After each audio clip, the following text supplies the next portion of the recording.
All right, let's pull back the curtain on something fascinating: the unseen rules of power.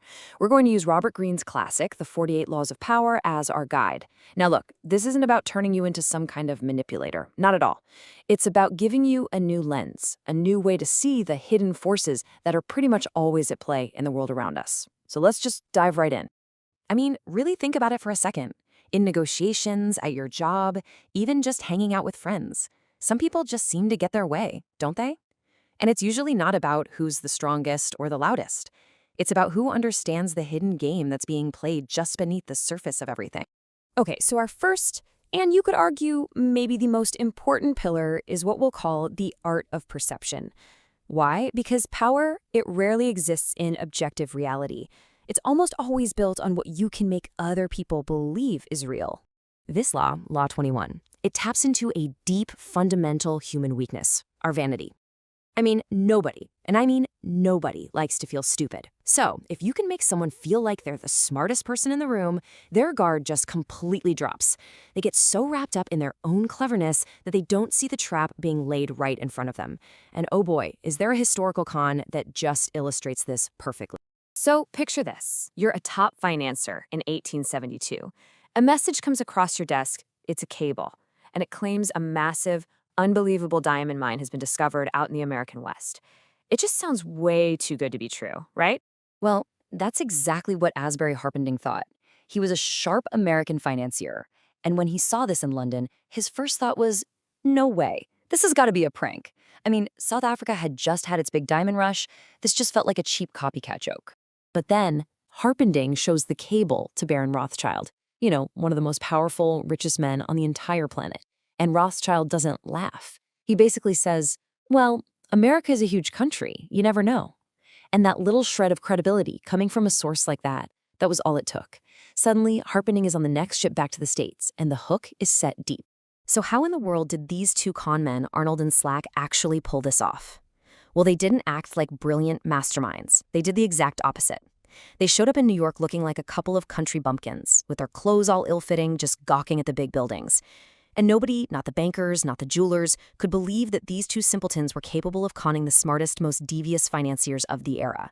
Their victims felt so much smarter, and that feeling, it made them completely blind. And this just hammers home that core principle. The entire hoax, one of the biggest of the 19th century, it worked because it was built on this one simple psychological truth.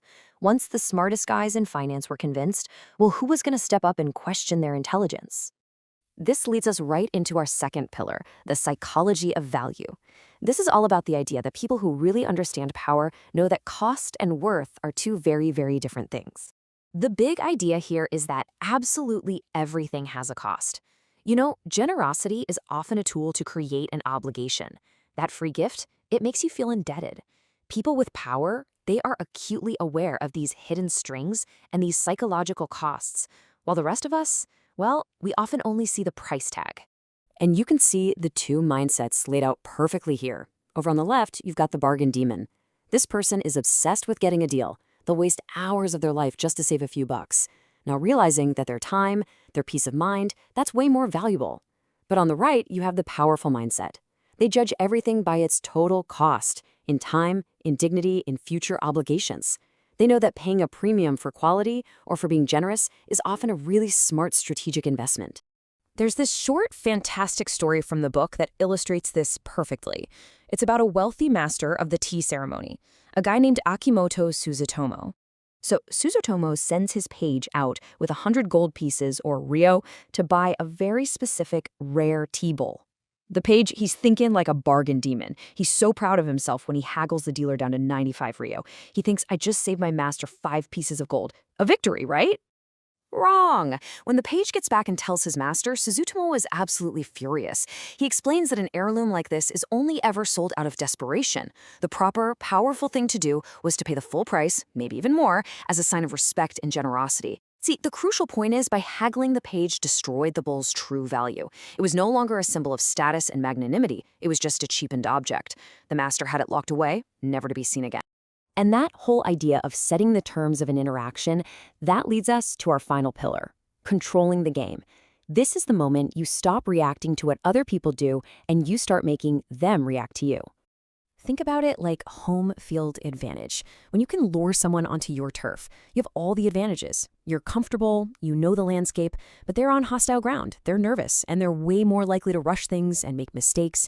It creates this illusion that they're in control, even while you're the one pulling all the strings. This quote from Otto von Bismarck is just a masterclass in this strategy. Power isn't always about aggression.